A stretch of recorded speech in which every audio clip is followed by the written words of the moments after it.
तो हरियाणा में बीजेपी लगातार तीसरी बार सरकार बनाएगी। कड़े इम्तिहान में बीजेपी बहुमत लाने में कामयाब हुई तो कांग्रेस ने हार का ठीकरा चुनावी मशीनरी पर फोड़ डाला है।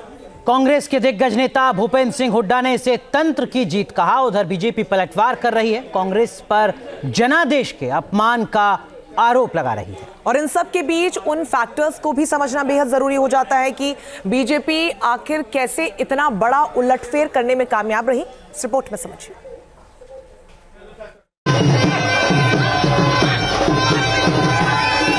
हरियाणा में सरप्राइजिंग फैक्टर से बीजेपी ने इतिहास रच दिया। राज्य बनने के बाद ऐसा पहली बार है जब सत्ता सिंहासन पर लगातार तीसरी बार एक ही पार्टी का परचम लहराया हो, और ये कमाल बीजेपी ने कर दिखाया।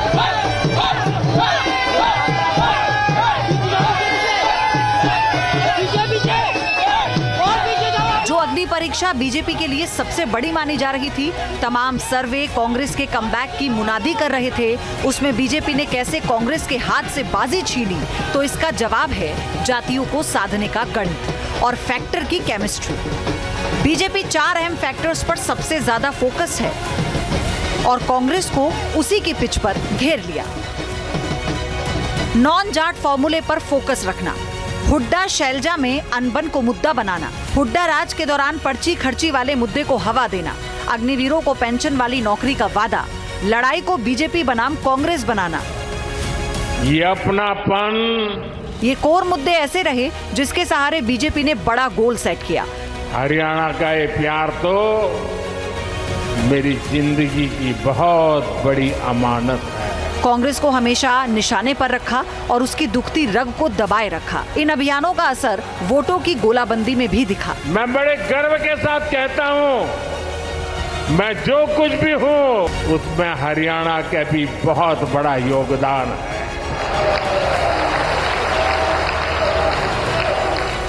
बीजेपी और कांग्रेस में भले ही सीटों का अंतर 15 से ज्यादा हो, मगर वोट शेयर में कांटे की टक्कर दिखी।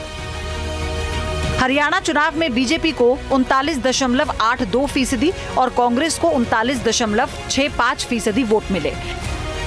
हरियाणा के गरीबों ने, हरियाणा के वंचितों ने, हरियाणा के 2 करोड़ 80 लाख लोगों ने इस सरकार को चुना है और हम आदरणीय मोदी जी के नेतृत्व के अंदर गति से आगे बढ़ेंगे।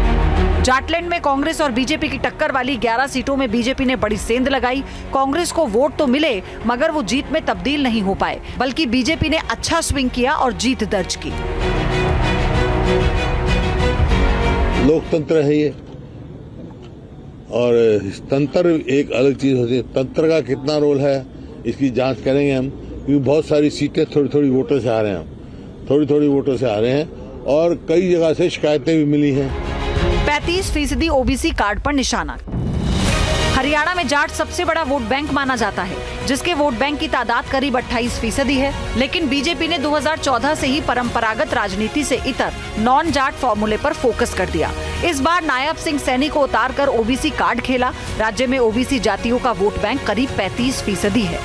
इसलिए नॉन जाट जातियों को इंटैक्ट रखने के लिए बीजेपी ने बिरादरियों वाला कार्ड खोल दिया। सबसे खास बात ये रही कि जाटलैंड में भी कांग्रेस का प्रदर्शन अच्छा नहीं रहा। 33 जाट बहुल्य सीटों में कांग्रेस महज 14 सीटों पर लड़ाई में दिखी। वहीं इन सीटों पर कमजोर माने जाने वाली बीजेपी 17 पर आगे निकली।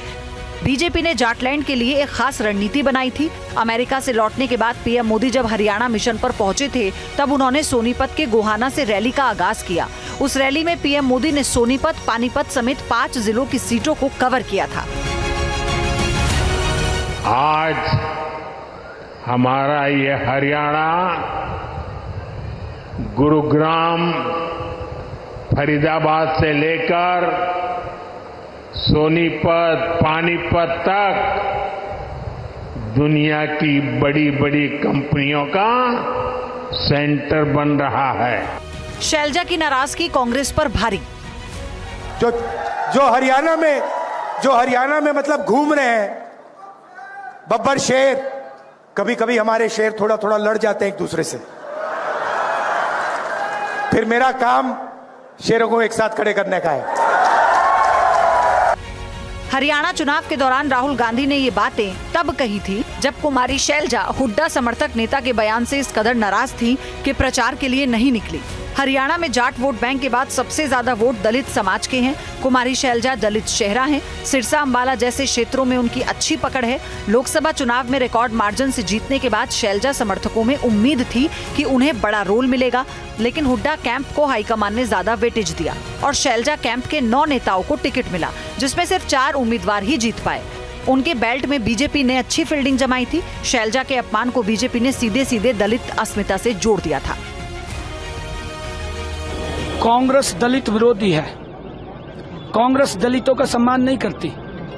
कोई भी अगर नेता, दलित नेता अगर कांग्रेस में ऊपर उठना चाहे तो कांग्रेस उसको कुचल देती है। कितना अपमान किया है। कुमारी शैलजा छोटी नेता नहीं है, वो कांग्रेस की बहुत बड़ी नेता है, दलितों की नेता है। और किस प्रकार से उसके ऊपर मानसिक रूप से लोगों ने जाति सूचक शब्द बोल करके उसको अपमानित करने का काम किया है। पूरे चुनाव में कांग्रेस के अंदर हुड्डा बनाम कुमारी शैलजा के अनबन के किस्से खूब गूंजते रहे, कभी दलित अस्मिता के मुद्दे पर तो कभी सीएम चेहरे को लेकर। इससे कांग्रेस के सामने दलित वोट को सादे रखना मुश्किल हुआ। खुद कुमारी शैलजा भी मानती हैं कि बीजेपी जातियों के ध्रुवीकरण की कोशिश में लगी थी, लेकिन आगे के लिए पार्टी को कैसे हम मजबूत करें और हमारे वर्कर जो इतनी मेहनत कर करके 10 साल बाद आज उम्मीद लगाए हुए थे कि हमारी सरकार होगी, हमारी पूछ होगी और ऐसी सरकार से निजात मिलेगा, आज उनकी सारी उम्मीदों पर जो पानी फिरा है उसके लिए बहुत दुख होता है, निराशा होती है। हाईकमांड अब देखेगा, क्योंकि हाईकमांड को ये देखना चाहिए कि क्या हुआ, और आई एम श्योर कि हाईकमांड हर पहलू में जाकर देखेंगे कि क्या हुआ है, किसकी कहाँ क्या कमी रही। हरियाणा वालों, मैं आज आपके बीच में वादा कर कर जाता हूं, हरियाणा का एक भी अग्निवीर पेंशन वाली नौकरी के बगैर नहीं रहेगा। ये भारतीय जनता पार्टी का वादा। भारत सरकार और हरियाणा सरकार मिलकर जितने भी अग्निवीर आएंगे वो सभी को पक्की पेंशन वाली सरकारी नौकरी देने का नरेंद्र मोदी जी का निर्णय है। हरियाणा के ये 28 सितंबर को हरियाणा के रेवाड़ी में गृह मंत्री अमित शाह ने अग्निवीरों को पेंशन वाली नौकरी का दांव खेला था। हरियाणा ये प्रदेश है जहां पर सेना में हर 10वां जवान हरियाणा की माताओं ने अपने नौनिहालों को भेजने का काम किया है। आपको बता दें कि कांग्रेस ने अग्निवीर को बड़ा मुद्दा बनाया। राहुल गांधी ने टेम्पो पर अग्निवीरों के साथ चर्चा भी की थी। कहा जाता था कि जवानों से जुड़ा ये मुद्दा कांग्रेस के लिए गेम चेंजर बनेगा, जिसकी काट के लिए बीजेपी ने 10% आरक्षण और उसके बाद पेंशन वाला प्लान बताया। इस तरह कांग्रेस के अस्त्र को हथियार बनाकर बीजेपी चुपचाप जमीन तैयार करती रही और साइलेंट दाव से कांग्रेस को सरप्राइज कर दिया, रिजल्ट पर बड़ा उलटफेर कर दिया।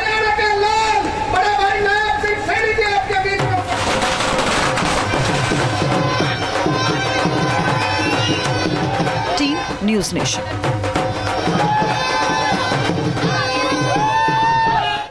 न्यूज नेशन अब व्हाट्सएप पर खबरों के ताजा अपडेट के लिए न्यूज नेशन के इस QR कोड को स्कैन करें।